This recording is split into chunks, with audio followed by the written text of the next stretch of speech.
এই জিলহজের প্রথম দশক মানে প্রথম 10টি দিন খুবই গুরুত্বপূর্ণ 10টি দিন। আল্লাহ তাআলার কাছে খুবই পছন্দনীয় এই 10 দিনের আমলগুলো, এমনকি জেহাদের চাইতেও বেশি হাদিসে এসেছে। এবং কালামুল্লাহ মাজিদে আল কোরআন আল কারিমে আল্লাহ তাআলা এই জিলহজের প্রথম 10 দিনের শপথ করেছেন। এই 10 দিনের এবাদত আল্লাহ তাআলার কাছে এত বেশি পছন্দনীয় হওয়ার কারণ হচ্ছে এই 10 দিনে আল্লাহ তাআলা উম্মাহাতুল ইবাদাত অর্থাৎ যত মৌলিক এবাদত আছে সবগুলো মৌলিক এবাদতের একটা সমন্বয় করেছেন জিলহজ মাসের এই প্রথম 10 দিনে, যেটা বছরের অন্য কোনো সময় কিন্তু পাওয়া যায় না।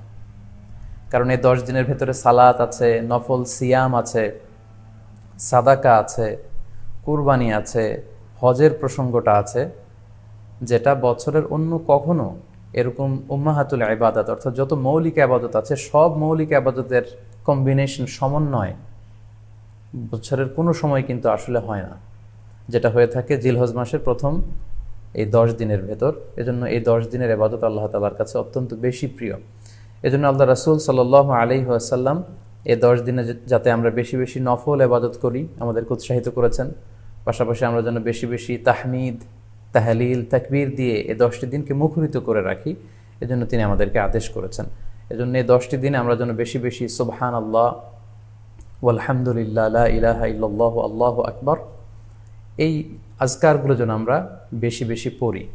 এবং আরাফাতের সিয়ামের ব্যাপারে আল্লাহ রাসূল সাল্লাল্লাহু আলাইহি ওয়াসাল্লাম আশা করেছেন যে 9 জিলহজের যে নফল সিয়ামটি অর্থাৎ আরাফার রোজা, এই আরাফার রোজা যে ব্যক্তি রাখবে আল্লাহ রাসূল সাল্লাল্লাহু আলাইহি ওয়াসাল্লাম বলেন যে আমি প্রত্যাশা করি এই সিয়ামের বদৌলতে বিগত একটি বছরের এবং সামনের একটি বছরের যত পাপ হবে এই পাপগুলোকে আল্লাহ তাআলা আমাদের জন্য ক্ষমা করে দিবেন। এবং জিলহজের 9 তারিখ ফজর থেকে কিন্তু আমাদেরকে ওয়াজিব তাকবীর পাঠ করতে হয়। আমরা জানি সেটা শুরু হয় আরাফার দিন ফজর থেকে। 9 তারিখ ফজর থেকে শুরু করে 13 তারিখ আসর পর্যন্ত এই তাকবীরগুলো প্রত্যেক সালাতের পরে পড়া আমাদের জন্য আবশ্যক। আমরা যেন এই নফল আজকারগুলো, এই নফল তাকবীরগুলো যাতে আমরা বেশি বেশি করে দেই। এবং যারা কুরবানি করার জন্য ইচ্ছা পোষণ করেছেন তারা যেন এই 10 দিনের আগেই তাদের মাথার চুল এবং নখ কেটে পরিচ্ছন্ন হয়ে যান। এবং জিলহজের এই 10 দিনে তারা যাতে মাথার চুল না কাটে এবং হাতের নখ না কাটে, এই মর্মে আল্লাহ রাসূল সাল্লাল্লাহু আলাইহি ওয়াসাল্লাম আমাদেরকে গাইডলাইন দিয়েছেন। সব মিলে আল্লাহ তাআলার কাছে এই 10টি দিনের ইবাদত খুবই প্রিয়। এমনকি হাদিসে এসেছে, যেটা আমরা বললাম যে জেহাদের চাইতেও বেশি প্রিয়।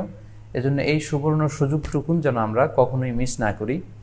তাই আমাদের সাধ্যমতো আমরা যেন বেশি বেশি নফল ইবাদত করি। আমরা যেন সুযোগ হলে পুরো 10 দিন ব্যাপী আমরা চাইলে নফল সিয়াম রাখতে পারি, আমরা বেশি বেশি কোরআন তেলাওয়াত করতে পারি। বিশেষ করে তাহমিদ, তাহলিল এবং তাকবীর, আলহামদুলিল্লাহ লা ইলাহা ইল্লাল্লাহ আল্লাহু আকবার, এই জিকিরগুলো, এই আজকারগুলো পড়ে পড়ে যেন আমরা এই 10টি দিনকে মুখরিত রাখি। আল্লাহ তাআলা জিলহজ মাসের যে মাহাত্ম্য এবং বারাকা তিনি আমাদের জন্য দিয়েছেন, এগুলো যেন আমরা বেশি বেশি হাসিল করতে পারি। আমিন ইয়া রাব্বাল আলামিন। কুরবানির প্রসঙ্গটা আসলেই আমাদের স্মৃতির মানসপটে আমাদের ইব্রাহিম আলাইহিস সালাম এবং ইসমাঈল আলাইহিস সালামের যে কুরবানি, ওনাদের যে আত্মত্যাগ, এই দৃশ্যপটটি কিন্তু আমাদের চোখের সামনে ভেসে ওঠে। আমরা জানি যে ইব্রাহিম আলাইহিস সালাম আল্লাহ তাআলা সন্তুষ্টির জন্য স্বীয় পুত্র ইসমাঈল আলাইহিস সালামকে কুরবানি করতে চেয়েছিলেন। এবং সেই প্রসঙ্গ থেকেই কিন্তু আমরা প্রতি বছর জিলহজের 10 তারিখে কুরবানি করে থাকি।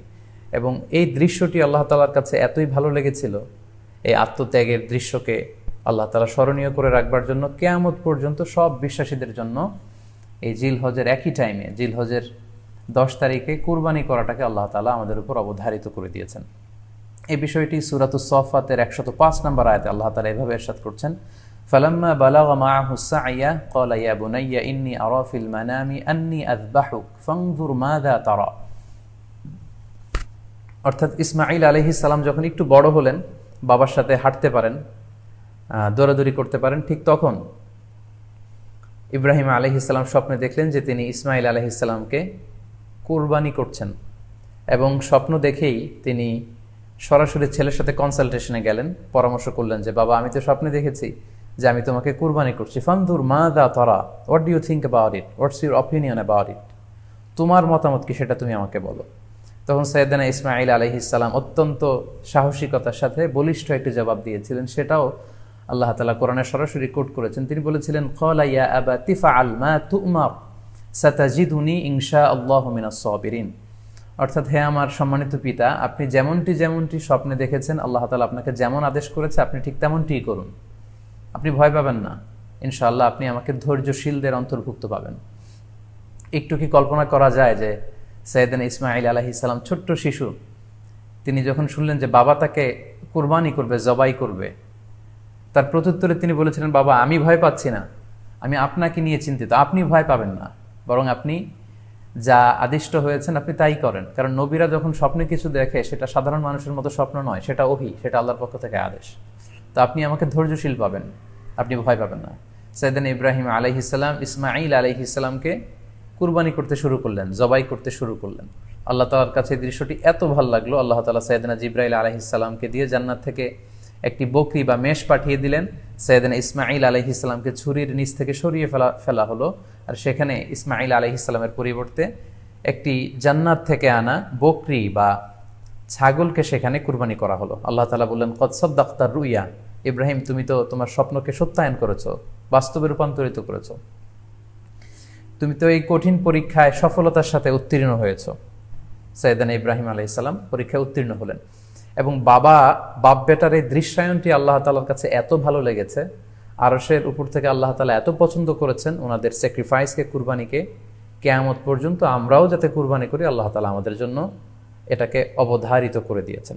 সম্মানিত, শুধু এখানে আমাদের জন্য সবচেয়ে বড় যে শিক্ষণীয় বিষয়, সেটি হচ্ছে সাইয়েদনা ইব্রাহিম আলাইহিস সালামের ঔরসে যখন ইসমাঈল আলাইহিস সালাম আসে, তখন তাফসীর এসেছে ইব্রাহিম আলাইহিস সালামের বয়স ছিল 86 বছর।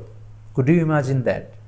86 বছর বয়সে যখন একটা সন্তান আল্লাহ তাআলা ওনাকে দান করলেন, আল্লাহ তাআলা বললেন যে সেই সন্তানকে তুমি জবাই করো। আমরা অনেক দম্পতির কথা জানি, তাদের সন্তান হয় না, 15 বছর, 20 বছর, 25 বছর পর অনেক সময় তাদের সন্তান হয়। সেই সন্তানটাকে তারা কত পছন্দ করে, সেই বাচ্চাটাকে তারা কত আদর করে। তো 86 বছর বয়সে আল্লাহ তাআলা ইসমাঈল আলাইহিস সালামকে দান করেছিলেন। এই আদরের সন্তানটাকে আল্লাহ তাআলা বলেন তুমি কুরবানি করো। কারণ এই বয়স্ক অবস্থায় যখন ইব্রাহিম আলাইহিস সালাম ইসমাঈল আলাইহিস সালামকে পেয়েছিলেন, তখন তিনি হৃদয়টাকে উজাড় করে দিয়ে নিজের ছেলেটাকে ভালোবাসতে শুরু করলেন, এবং হৃদয়ের ভালোবাসার জায়গাটার মধ্যে যে সিংহাসন, সেই সিংহাসনে তিনি ইসমাঈলকে বসিয়েছিলেন।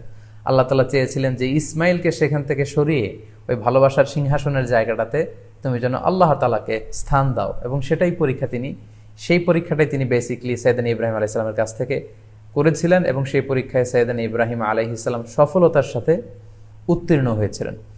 অর্থাৎ আল্লাহ চেয়েছিলেন যে তোমার হৃদয়ের ভালোবাসার সবচাইতে বড় জায়গাটা হচ্ছে ইসমাঈলের, তোমার পুরো হৃদয়টা জুড়ে আছে ইসমাঈল। আমি চাই তুমি আমার সন্তুষ্টির জন্য এই ইসমাঈলকে বিলিয়ে দাও, এই ইসমাঈলকে কুরবানি করে দাও। সম্মানিত, শুধু এই স্টোরিটা থেকে আমাদের জন্য শিক্ষা হচ্ছে যে সাইয়েদনা ইব্রাহিম আলাইহিস সালামের হৃদয়ের সবচাইতে পছন্দনীয় বিষয়টা ছিল ইসমাঈল। তিনি ইসমাঈল আলাইহিস সালামকে, নিজের ছেলেকে বেশি পছন্দ করতেন।